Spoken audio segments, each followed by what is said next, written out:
Okay, I'll get out of the way. So, aloha mai kākou. Vau Ron, Ron Williams Jr. ko inoa piha. He malahini vau I kia wahi, I kia moko o Maui, ko Hawaiʻi Paiaina no lana, e ho'omaka vau I ku'u mo o ko au hao. So I've always been trained by my kumu to start with your genealogy and to place yourself, and so I'll do that, I'll make it quick, both my familial and my academic genealogy. My mother is Janet Marie LaBounty. Her people come back from Chicago, where I was born. Before that, Montreal, and before that, France, Ireland, Wales, and Czechoslovakia. My father is Ron Williams Sr., Big Ron. My dad comes from Arkansas, where I grew up, from a long line of farmers and fishermen. About 7 or 8 generations of farmers there in Arkansas. I grew up with him and the family there on the farm. I remember him getting a cow for his 15th birthday. Yeah, that's a story, we're hearing that story. So they really were Arkansas farmers and fishermen. I came out to Hawaii in 1997 with my girlfriend at the time, who became my wife, who became my ex-wife. I do have a beautiful, beautiful, wonderful daughter who's 23 now. And even though I am malahini to this place, we did live up here. We lived in Pukalani and Makawao. I worked down in Lahaina. So I came out here in 1996, was in Maui for about 8 years, went to Maui Community College. I went back to school at 33. I was a freshman at Maui Community College. Saw a film in class one day that my teacher, Keopi Raymond, showed that changed my life, and that was a film of Dr. Hananike Trask. I said, that's who I want to study under. I was a bit naive, but I went and I was welcomed at Kamakakulu. Dr. Osorio, Dr. Kame'ela Hiva, and especially Dr. Trask. For some reason, she took me under her wing and got me through college. I mean, I could tell you personal stories that she was the reason I graduated, and she was the reason I went back and went and got a grad degree and so forth. Incredible woman. Smartest person I've ever met. But so that's why I started getting into Hawaiian things and Hawaiian history. Never wanted to teach. I was just going to go learn some stuff. And it was Lilikala who said, Kumu Lilikala who said, you don't get to learn and walk away. Now you have kuleana to teach. She said, you're good at what you do, and so now you're going to teach. So that's where I get my kuleana from, teaching-wise. I want to start today by talking about, Ka'eo kind of opened the door, didn't he? So I was told I can be honest. So that's what I'm going to do today, is talk about these incredible things that he mentioned, right? Taking back the narrative, looking at history, talking about the truth. I'm going to talk about those things in a more specific way and show you examples of what that means. What does taking back the narrative mean? What does it look like? How do we do it? And why? Yeah, why it's important. So the why of taking back the narrative is the historiography part. Historiography is just a fancy word for the creation of history, the process. I'll show you a book here. It's a history book. The way the author got their sources, got this story, is his or her historiography. Now, no story, no book is absolutely, completely inclusive. It's impossible. If I'm going to write a history on World War II, do I talk to 400 million people? Of course not. I choose who I talk to. And sometimes that's very purposeful. I want to talk to white folks and not brown folks, or I want to talk to older folks and not younger folks, men and not women. Those decisions are made that create your historiography. Yeah? The historiography of Hawaii has been, to remember where I am, messed up for a very, very long time, for over 100 years, and it was purposeful. And as a historian, I take those claims very seriously. I'm not a political scientist. I'm not trying to win an argument. I'm not trying to convince you of anything. I'm a historian who's trying to present the past to you, present those voices to you. And as such, that's a serious kuleana. I can tell you it's one of the worst cases of a lost history that I've ever seen. So I delved into that. I got my BA in Hawaiian Studies. I got my MA in Pacific Island Studies. And after 12 years of full-time student, I became a PhD in history at the University of Hawaii at Manoa. I was the first person to go through the PhD history program in Hawaiian history. And that tells you something, right? 100 and something years UH existed, never had a PhD in Hawaiian history. You could get your PhD in Pacific history and focus on Hawaii. But they dedicated finally a Hawaiian history PhD about 2012, 2013. But now that's available and now that's happening. So that's who I am genealogy-wise. That's what we're going to talk about. So let's just get into it. Yeah. So claiming space on the historical landscape of Hawaiʻi Nei. That's really big to me, is claiming space, both in a physical sense and in people's minds. Yeah? In a physical sense, the history of your kupuna was erased by taking over the physical landscape. That's why we have statues of McKinley and Washington and Lincoln, and we have schools named after them across the Paeaina. Yeah. This last year, just past last year, Eva Elementary School had Abraham Lincoln Day, as they've had every year for the past 75 years. And they celebrate an entire day for Abraham Lincoln, and the kids make up songs about, I want to be just like you. And they go up and they lay Abraham Lincoln and so forth. And there's nothing wrong with Abraham Lincoln in a way, but that there are no Hawaiian heroes as those statues, as those days and so forth, tells you something about where we are. And so in that vein of being truthful and honest, I'll start with a quote within a letter that has to do with the school that we're all here at today. Not this physical one, but Kamehameha schools in general. On April 9th, 1893, 4 months after the overthrow, Reverend Charles Hyde, one of the first trustees of Kamehameha schools, wrote to Samuel Chapman Armstrong, who was one of the education men that they look back to in the East Coast. He started the Hampton Institute to educate African Americans to become school teachers. So he writes a letter on April 9th, 1893, and he says, "We want no higher education in the Kamehameha schools. The average Hawaiian has no such capacity." That's a quote from the first trustee of Kamehameha schools. And that tells you where we came from. Yeah, that post-1993 deluge of bringing back a narrative of Hawaiian uncivilization. Now, how we got there, when you look forward into the 1940s and 50s and you ask, what is a Hawaiian? Back then, I'm sure most of you remember, in the 40s and 50s and 60s, to be a Hawaiian was what? It was to be, civil servant job, not as educated, a little slower. I saw it in my classroom 20 years ago. My Hawaiian students sat in the back, were shy, didn't speak up, and so forth. That's all changing now, but that's what it was to be a Hawaiian in the 1940s. Why? Because we lost that understanding, not that belief, but that understanding of what a Hawaiian truly was. And I'm sitting here today telling you, as a historian, one of my PhD top areas is world history. The Hawaiian kingdom, led by Kanaka Oiwi, was one of the most prolific, progressive, modern nations on earth in the 19th century. Let's take a few facts. 1840. 1840, Kauikeoli, as Kaeo mentioned, is an absolute ruler. He's a divine ruler. If he wants something, it's his. Ownership, he's set. Yet he voluntarily gives up 2/3 of his power to create a constitutional monarchy, where there's a legislative branch, a judicial branch, and then the executive branch. He does that voluntarily. Why? To save his nation as an independent nation. He knows he has to. Europeans are taking over the Pacific. They're gobbling up islands. Hawaii was absolutely going to be next. By the 1850s at the latest, because it was in the central of the Pacific. So the only way he has to save his nation is to create a nation that the other Western nations will recognize, and so he starts that process and gives up 2/3 of his power. 3 years later, they're recognized by England and France, and Hawaii becomes the first non-European born nation in the world to gain recognition. An impossible task that he pulls off. So that's 1840, 1843. 1852, the Constitution proclaimed by Kamehameha III and the legislature offers universal manhood suffrage, as Kaeo mentioned this morning.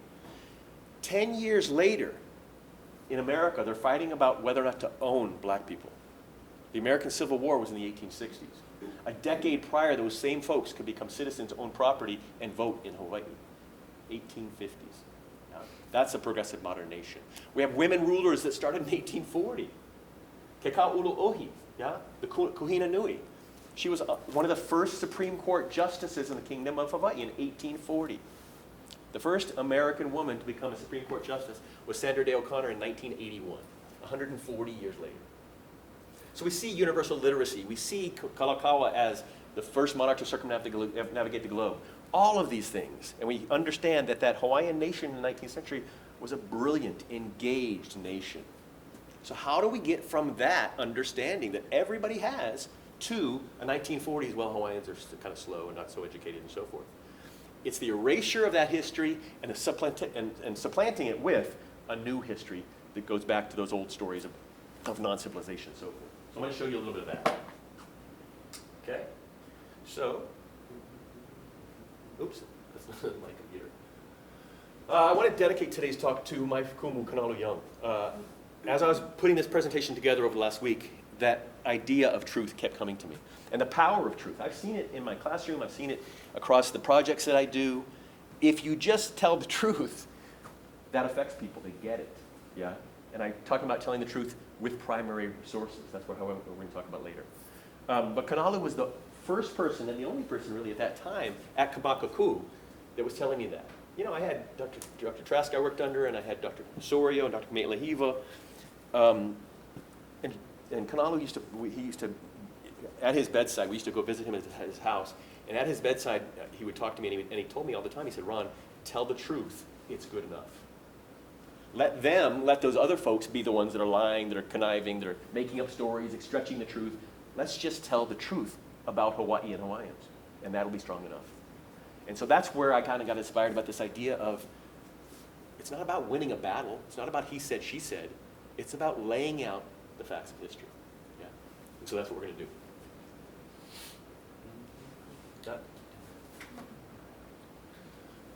What is taking back the narrative? So Hoko told me that the theme today is taking back the narrative, and my first thought was, what does that mean?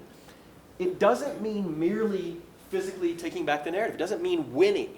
Yeah, it's not this Republican, Democrat, it's not this liberal, conservative, he said, she said argument where we get more people saying this. That's not taking back the argument.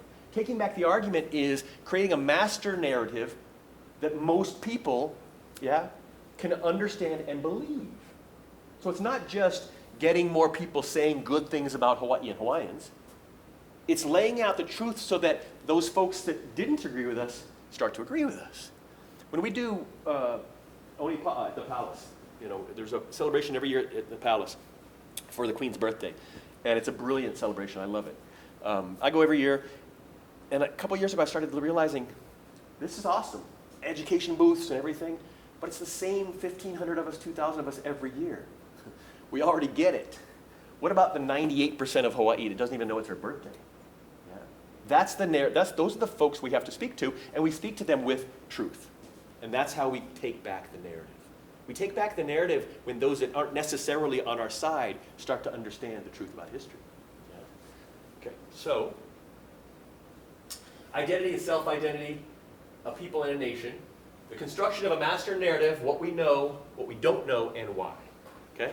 So when we talk about master narratives in history, we all have them. I promise you. You know, I used to do this in my class. I won't do it here and call on somebody, but people get shy. But you have a master narrative of almost everything. And all that means is that if you are forced to say something about a topic, you know, and even if you might not know something about it, you got something in there. If somebody put a gun to my head and said, speak about Zimbabwe, and I had to, I could talk about for half an hour on Zimbabwe. You know, it looks like this, and it kind of looks like this, and the people are kind of like this. Those are narratives we got created from TV, U.S. News and World Report, Internet, Google, da-da-da. I've never been to Australia. I got a million ideas about Australia in my head. That's the master narrative. That's what most people see, understand, and bring into their understanding. The master narrative about Hawaii today, right, is created on that old narrative that I mentioned. And so we need to change that master narrative. So how do we do that? Now, to give you an example of the depth of the problem, that's what we're going to talk about the bad news first, and then I'll get to how to fix it. I call it the 6%. Helen Chapin, who wrote a book on Hawaiian newspapers, said that the English-speaking population in Hawaii at the time of the overthrow was around 6%, right? Now, about 95% of all published histories about Hawaii today are from English language sources only.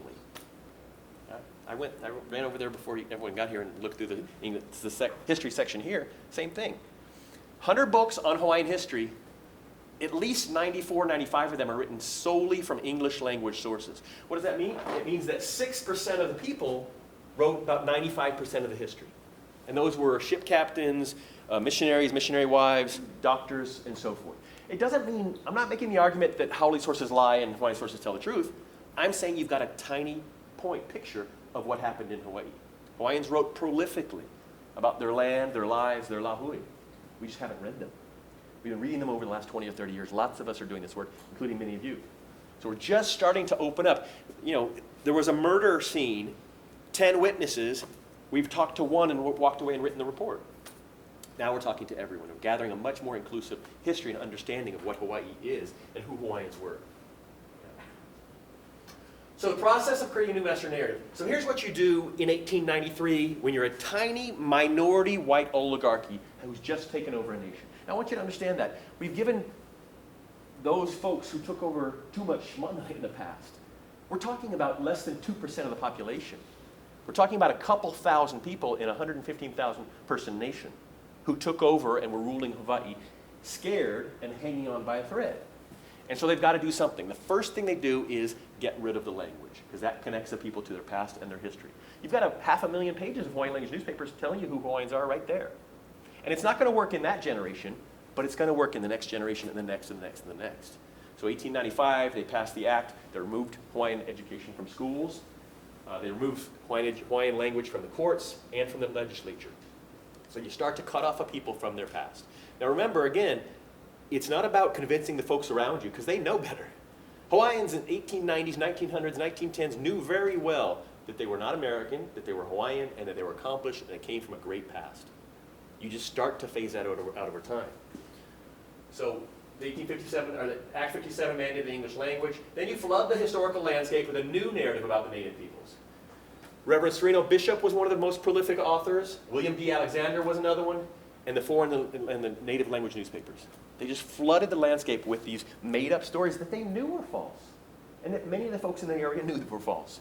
But they're starting to lay the groundwork for what we all read in the 1970s, 80s, and 90s. When I took Hawaiian history at Maui Community College in 2001, my textbook was Shoal of Time by Gavin Dawes. A horrible book on Hawaiian history that mischaracterizes both Haole and Hawaiians and comes from those English language sources.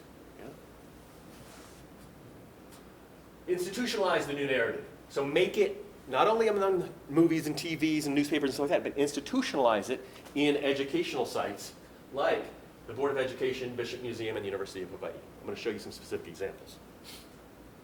So the Reverend Sereno Edwards Bishop, I call him the not-so-Reverend Sereno Edwards Bishop. I don't like to use the term lightly, but he was an incredibly voracious racist. He really was. It wasn't his father's racism. I mean, his father's racism, Artemis Bishop, one of the first missionaries to come here, was the average run-of-the-mill racism of the 1820s and 30s. Sereno and the sons of the mission are a different breed. My theory is that they got this from their education back in the East Coast. 1850s and 60s, they're all going back to the New England schools, coming back to Hawaii with these understandings of manifest destiny and Charles Darwin and things like that.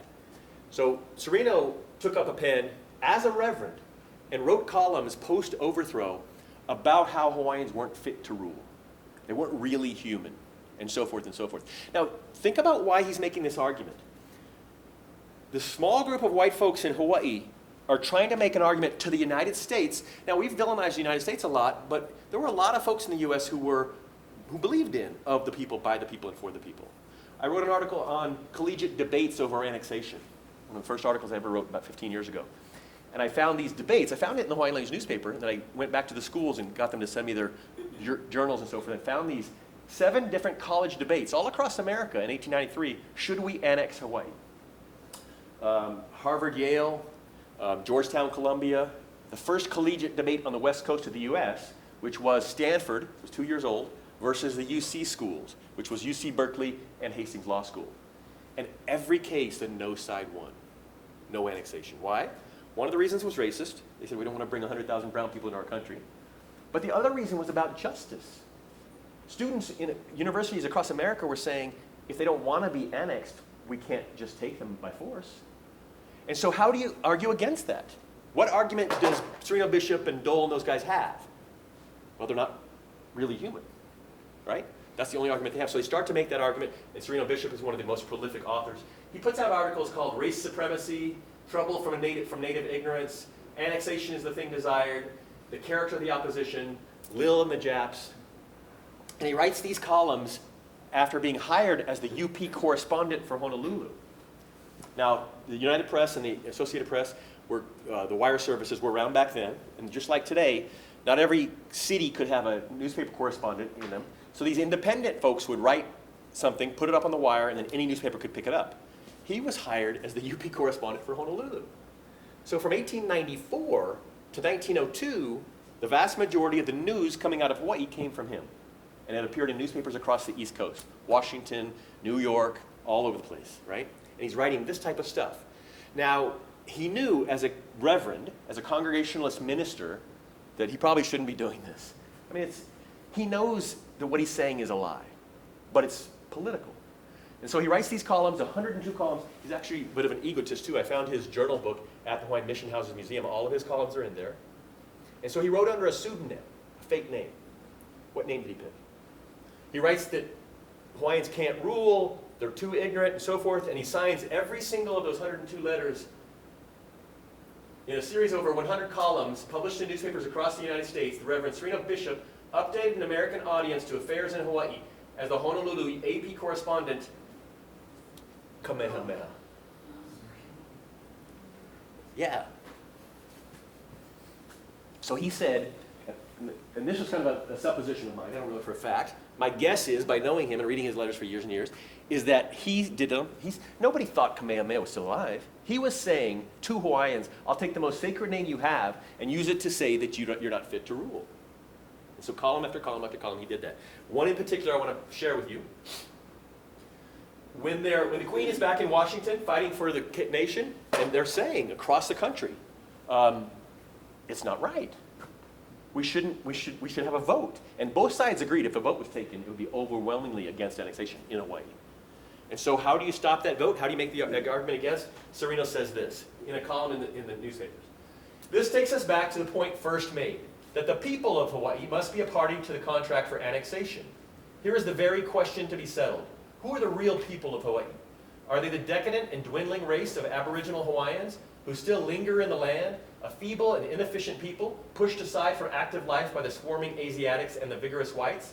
Or are they not rather the fresh, active, brainy white race, who have by their skill and energy created the great wealth and the thriving commerce of the islands, who own what they have thus created, and who are manifestly the heirs of the future of Hawaii, rather than the weak native race? Whites must govern. By reason of their superior capacity and force, the whites of Hawaii have become the real people of Hawaii. Kamehameha. So, Sereno Bishop is arguing that Hawaiians aren't even Hawaiian. If you want Hawaiians to vote on annexation, then fine. Us missionary sons will vote on annexation. That's the level of ridiculousness that had become to in that fight to achieve something that not only the Kanaka knew was unjust, but Americans knew was unjust also. So we move from that racism to a little farther along. So the supposed annexation in 1898 happens. And they had a huge ball at the palace. And I like to think Dole and all those guys, had this, they went till 4 in the morning. I like to think they wake up in the morning and said, oh, crud, what do we do? Because what they've actually done by achieving supposed annexation is they brought some level of democracy back to Hawaii for the first time since 1893. Yeah? Since the coup, they've been ruling as an oligarchy. Hawaiians had zero power, right? Now with this supposed annexation, they're going to vote at least on the legislative branch. The executive branch, the governor of the territory of Hawaii is appointed by the President of the United States. The judges are appointed by him. But the legislative branch is going to be a vote of the people. And where the Bayonet Constitution and the 1894 Constitution disallowed all kinds of people, the American Constitution now applies in Hawaii, and everyone gets to vote. Every subject citizen gets to vote. And so Hawaiians dominate that first territorial legislature. And so I read a couple of histories of that legislature, one by Gavin Dawes and one by Ernest Andrade, and they both said, worst legislature ever. See what happens when you let Hawaiians rule? They didn't get anything done. They passed hardly any bills. They just wasted a lot of time. That doesn't sound right to me, because I knew the gentlemen who were in the legislature. Judges, lawyers from Molokai, from Maui, from all over. And that doesn't make sense to me. So I went back, let's go look at the record. What does the record say? What do the bills say? What passed? This is a newspaper article from Kanupepo Kuokoa. There's an American newspaper man in town, and he says Hawaii's first territorial legislature opened with dignity. And talks about the decorum and the way things were run and so forth, and it was awesome. Well, it turns out that the Ke'aukuoko Homerula was the Hawaiian Home Rule Party. They had started a new party, aside from the Democrats and Republicans, their own party, and in 6 months, got done enough electioneering where they won that election. They dominated that legislature over those two parties. And so Hawaiians are ruling the legislature. They passed 87 bills. Bills like taking the tax off of any implement or land used to grow taro. Bills like reviving Kalakaau's Native Abroad Study Abroad program.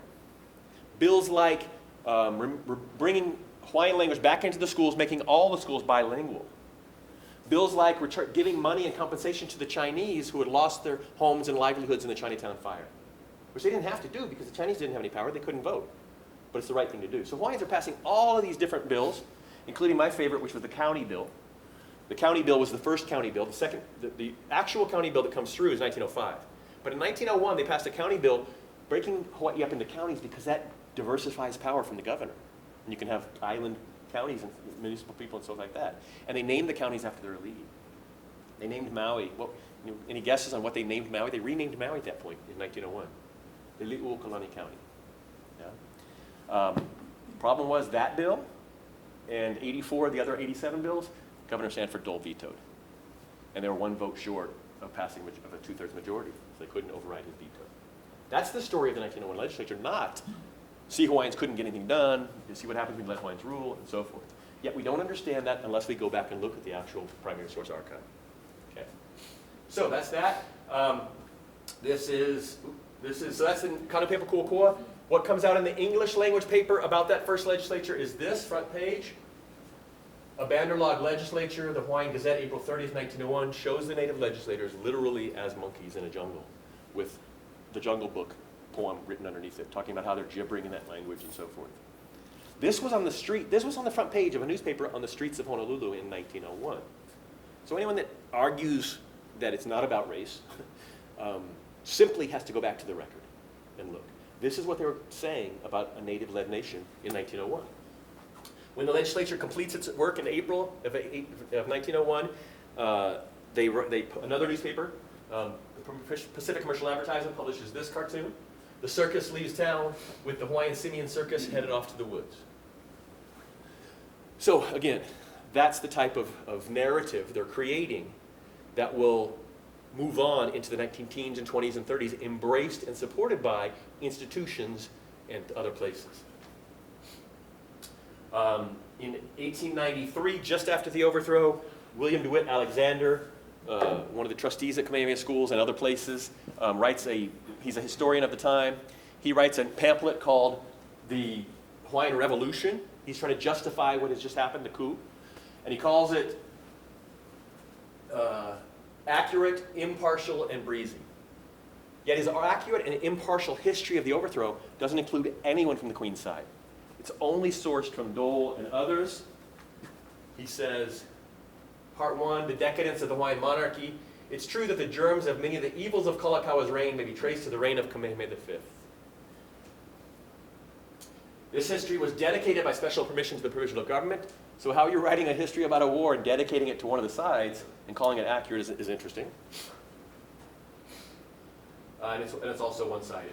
Now that pamphlet in 1893 turns into this book. This is an original. This is 1899. And it's a brief history of the Hawaiian people, written by W.D. Alexander. The Board of Education asked him to write it, which he was president of, asked him to write it, and published by order of the Board of Education of the Hawaiian Islands, 1899. And I want to read you one, it's just a horrific book. I want to read you one part really quickly that talks about infanticide.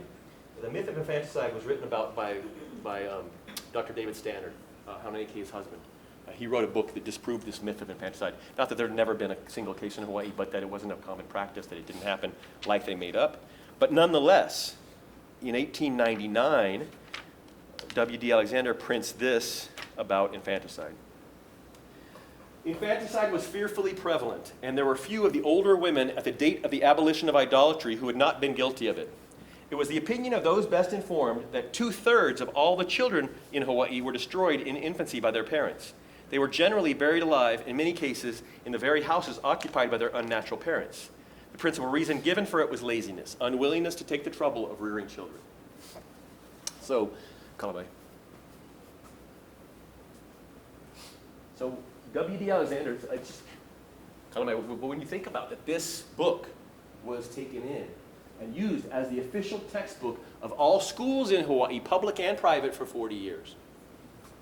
1899 to 1940, if you went to school in Hawaii, this was your school textbook for history. And it told every single Kanaka kid that ancestors buried their kids alive in the front yard. So that's how you start to lay the foundation of a master narrative. That's how you start to convince kids by the 40s and 50s and 60s that being Hawaiian was less than.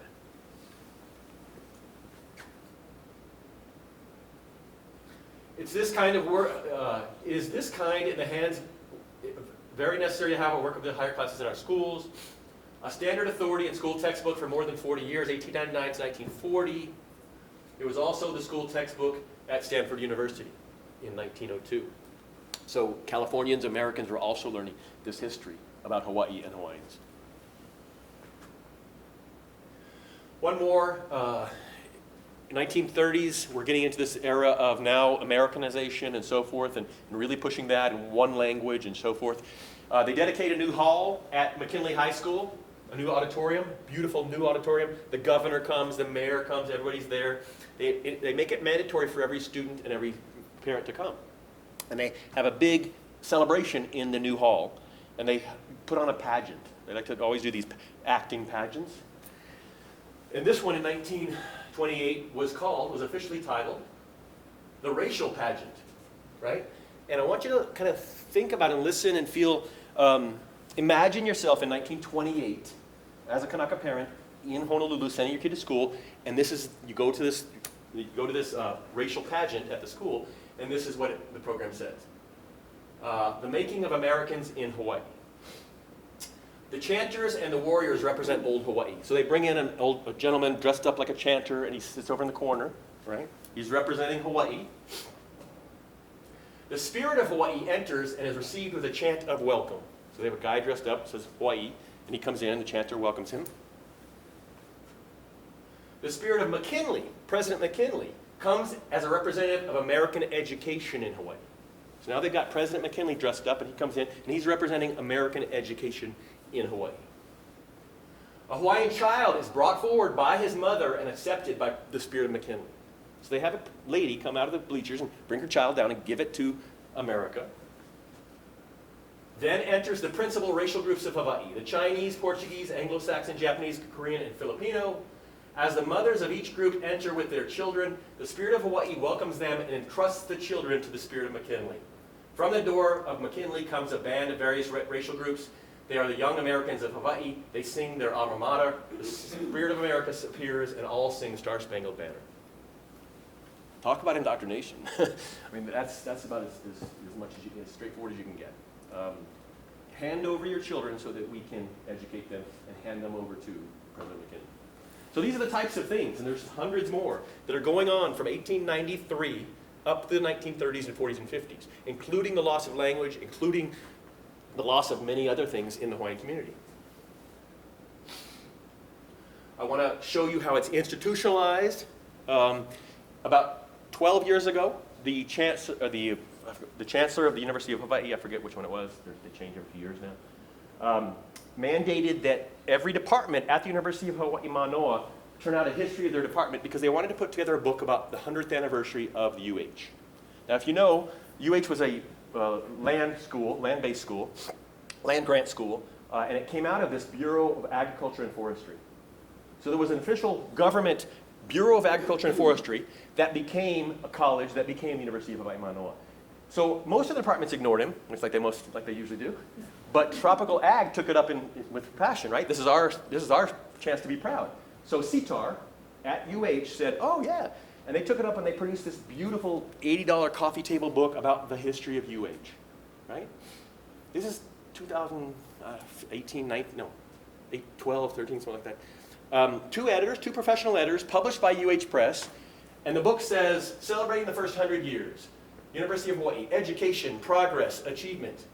And it says this, an act to establish a Bureau of Agriculture and Forestry. On January 4th, 1893, the Hawaii Bureau of Agriculture and Forestry was established in the Republic of Hawaii, also established in 1893. So what's wrong with that phrase, anyone? Any historians? So in 1893, on January 4th, these white guys who had taken over and gotten rid of the Queen started our university.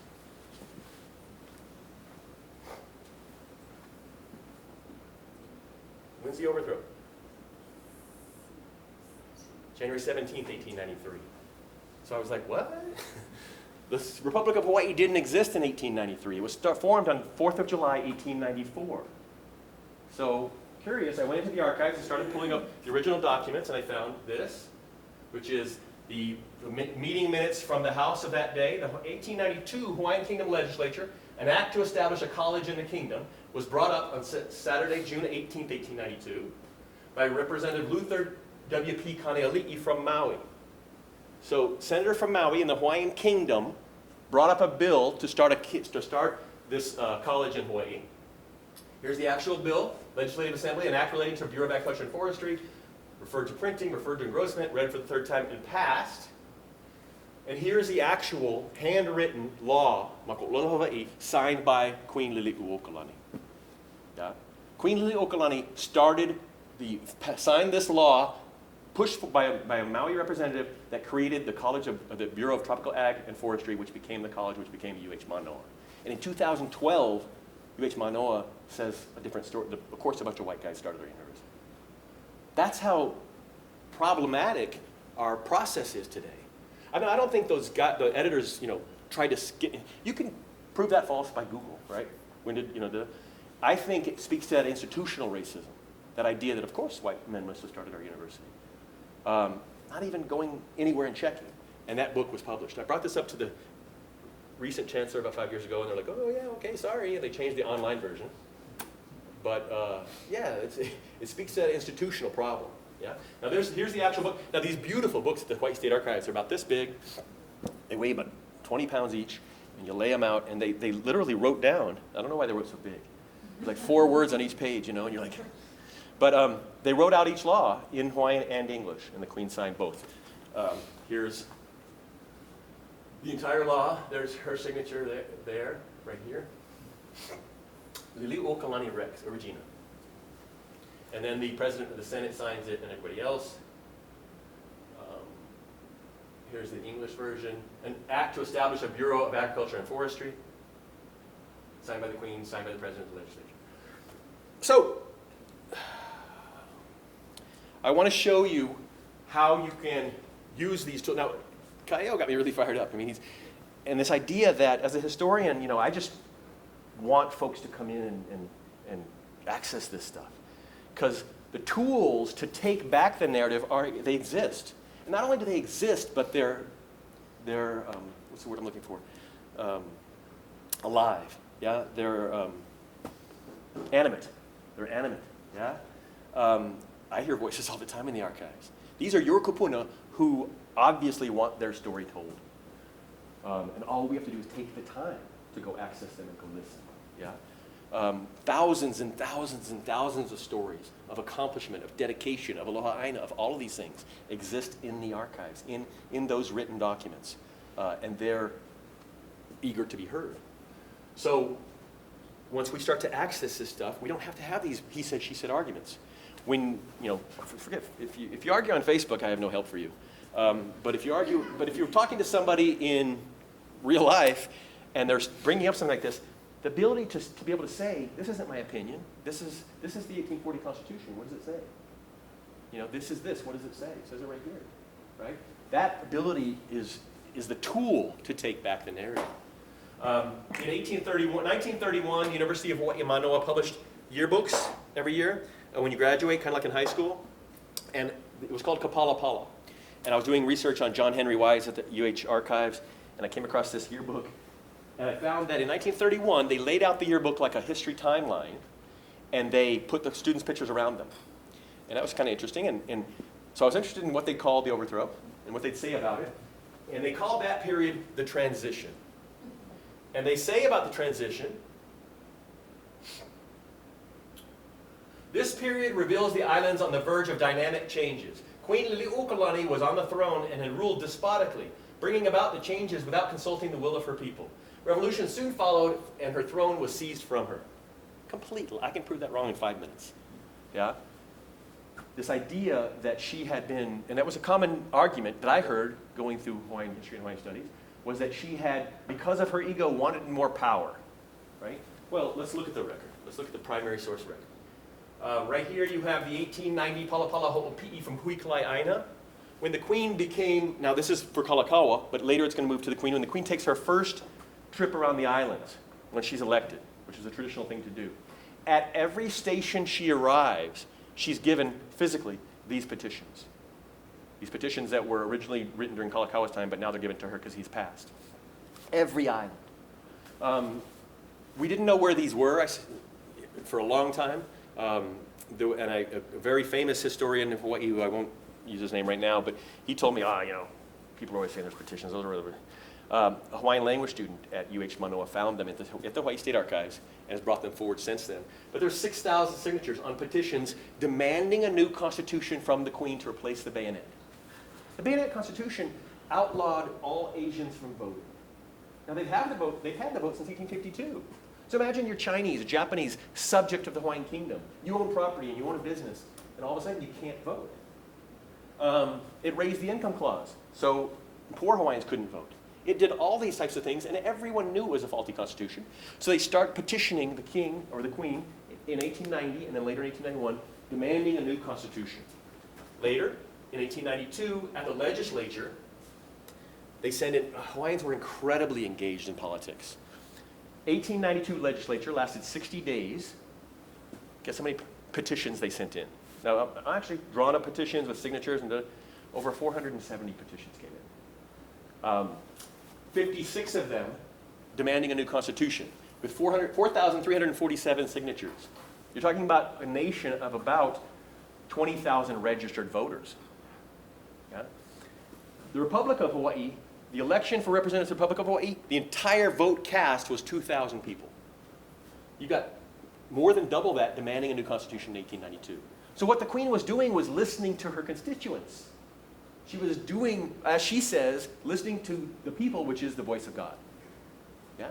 By proposing a new constitution. She even said in her book, I wasn't sure we could do this. It was William Punohu White of Maui, of Lahaina, Maui, and Joseph Navahi who convinced her that this was needed and possible, a new constitution.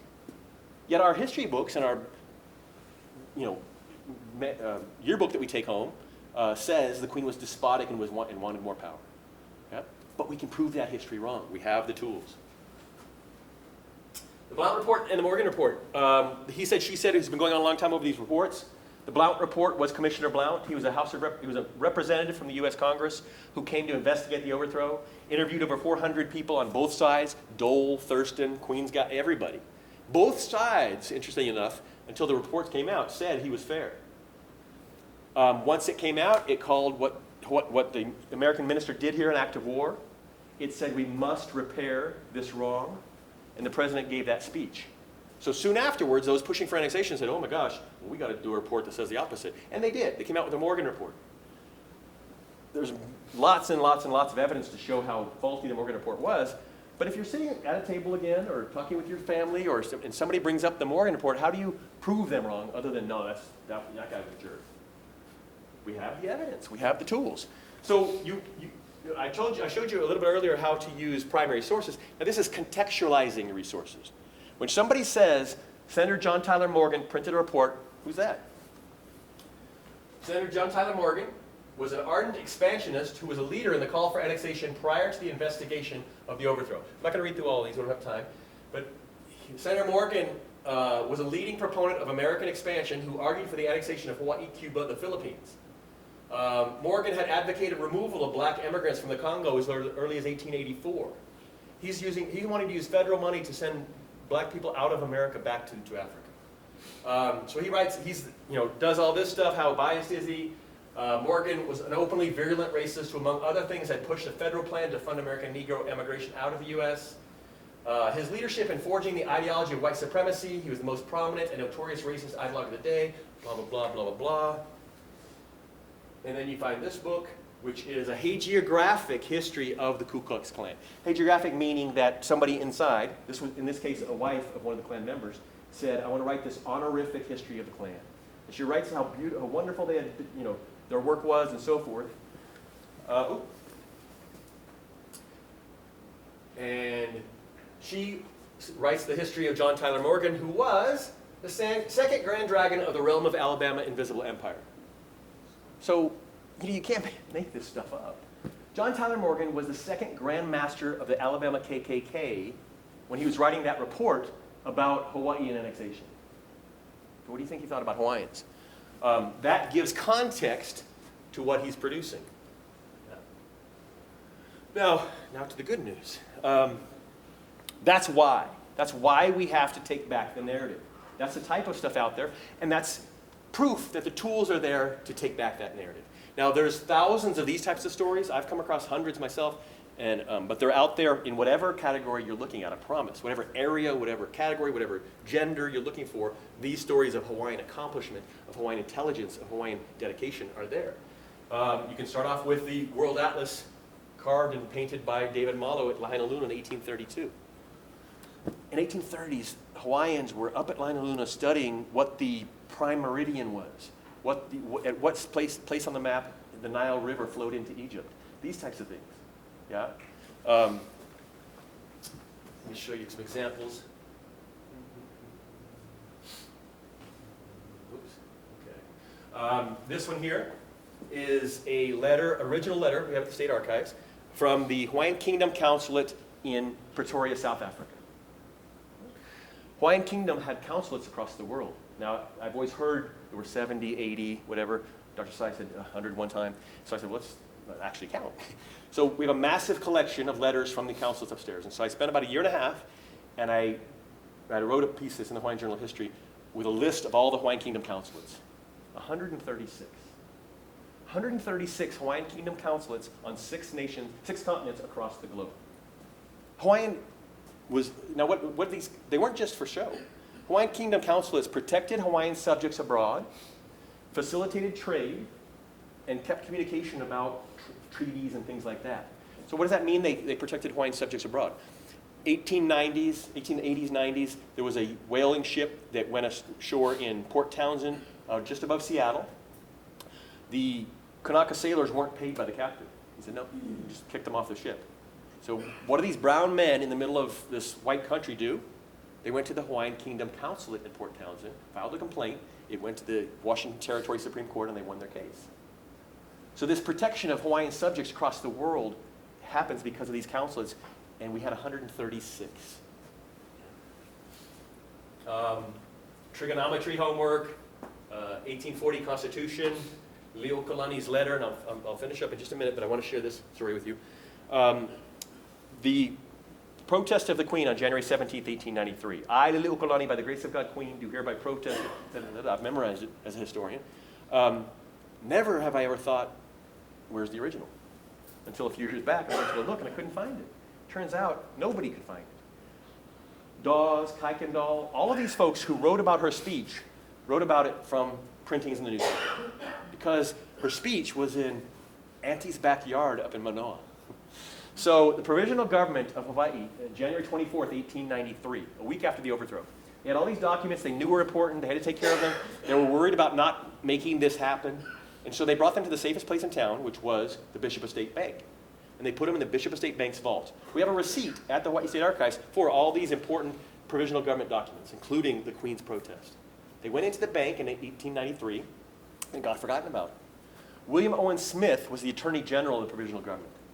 One of his descendants from upcountry Maui in 1932 wrote to the bank and said, hey, you've got my grandfather's stuff. And they sent it, not understanding these weren't personal documents, these were government documents. So she had them in her house up in Haiku. She gave them to her auntie who lived in Manoa. I was the president of the Hawaiian Historical Society about 10 years ago, and she came in and said, you should go to my house and see what we have. She had 57 boxes of primary source material from the provisional government in her backyard. So those types of voices, those types of things are available to us now where you can print this out and bring it into your classroom and say, and don't just have the text, there's her signature and there's the Queen saying, I am the Queen of Hawaii and so forth.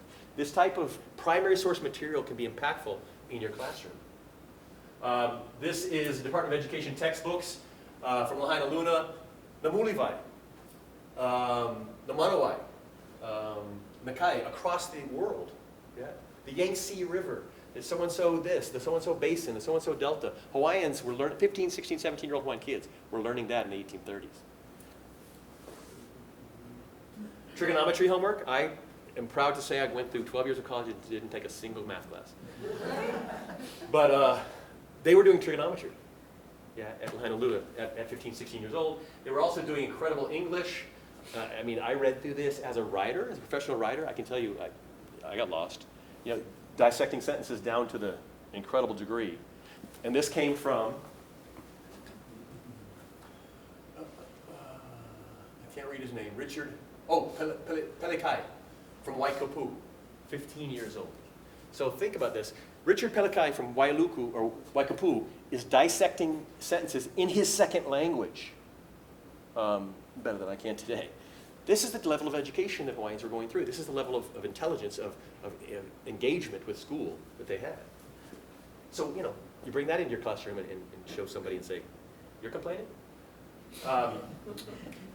Here's the 1852 Constitution. Every male subject of His Majesty, whether native or naturalized, and very denizen of the kingdom, who shall pay his taxes, blah, blah, blah.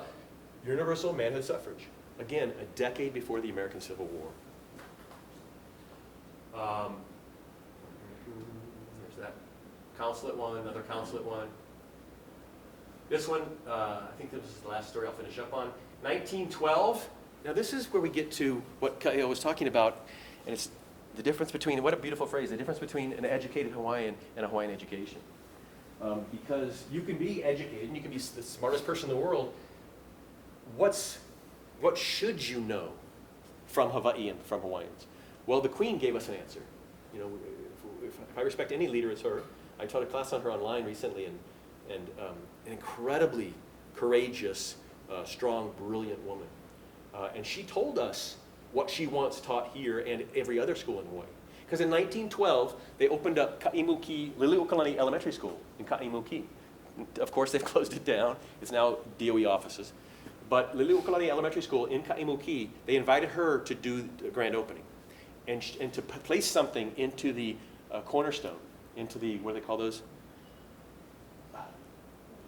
Time capsule. So when I first started working at the Hawaii State Archives, there's no historians there. There are archivists, which is an incredible talent in its own. But they said, go tell us what we have. And this is one of the first things I found, and it's this copper box. It's the time capsule that she put stuff in. The DOE put stuff in there, and the newspapers and so forth, but she got to choose, and she put 3 things in there. So what do you think the Queen wanted students to know about Hawaii 100 years from 1912? First thing she put in there, in the Aina o Kaimuki, Ahupua o Honolulu, Moko o Kona, Mokopuni o Oahu, Ko Hawaii Pai Aina. So in Hawaii, on Hawaiian land, what did she want Hawaiian students to learn? First thing she put in there was, there's the actual box, the Kumulipo, signed by her. Yeah. She wanted Hawaiians to know where they came from.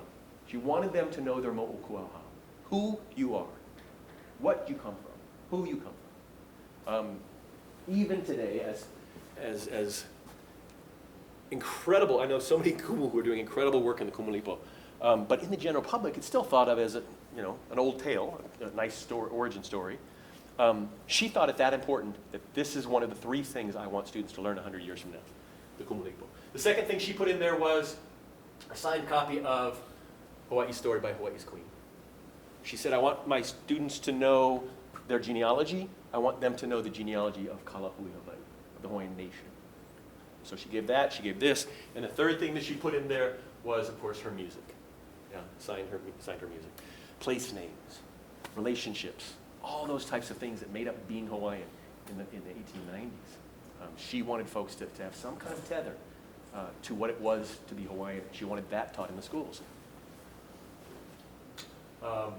So, to finish up, this is the last slide, I promise. Why take back the narrative? I've showed you how horrible that history was. You know better than I do the trauma that causes on generations of students, right? Ngugi, one of my favorite African writers put it best when he wrote about why do history and why change the narrative. And he said this.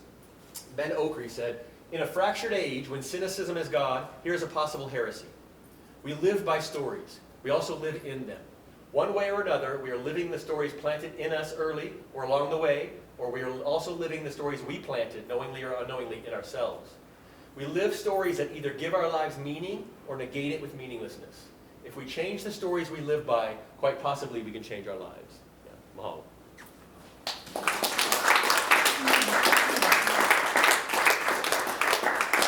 we have any time for questions or questions. Yeah, I'd love to answer. Any questions you have? We have lunch now. Okay. And I'm so grateful. What a gift this was. I can't mahalo you enough. If you'd like to stay around to talk to Dr. Ron Williams, I'm sure he'd stay. But for those of you who are ready for Aina Awakea, you know. Thank you. Mahalo. Mahalo. Mahalo. Oh, I'm sorry, I forgot. I have a handout for you. I know we're supposed to do this digitally, but I love handouts. These are a lot of resources that are online for primary sources. There's some really great new stuff. I think I can announce today. On the 31st, in celebration of La Hawaiʻi Nei, the Hawaii State Archives is releasing about 6 million new scans up online for the public. And it's our entire FO and EX program, the board office and executive. The new Okalani's complete manuscript collection is up online for download. So all that stuff happens on the 31st.